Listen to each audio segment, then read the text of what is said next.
خبر شامل کرتے ہیں ٹوبہ ٹیک سنگھ سے، جہاں پر ہمارے سی ای او کی رپورٹ کے مطابق پولیس ویلفیئر اسکول دی ایجوکیٹرز کی ہونہار طالبہ اور حاضر service police head constable Ghulam Murtaza کی بیٹی آئمہ مرتضیٰ رول نمبر 440657 کو میٹرک کے امتحان میں 1100 میں سے 1081 نمبر لے کر ضلع بھر میں ٹاپ کرنے اور فیصل آباد بورڈ میں نمایاں پوزیشن حاصل کرنے پر ڈی پی او ٹوبہ نے اس کے والد اور بچی کو اپنے دفتر میں چائے پر مدعو کیا، جہاں انہوں نے کیش ایوارڈ اور مختلف تحائف سے بچی کو نوازا۔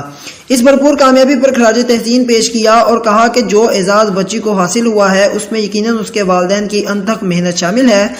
میرا اور ضلع ٹوبہ ٹیک سنگھ کی پولیس کا سر فخر سے بلند کر دیا اور ضلع ٹوبہ ٹیک سنگھ میں ان کی پہلی پوزیشن آئی ہے۔ میں نے اس چیز کا بھی عہد کیا کہ انشاءاللہ اس بچی کے آگے بھی جو بھی تعلیمی معاملات ہیں اس میں پولیس ڈپارٹمنٹ ہمارا وقت ساتھ رہے گا۔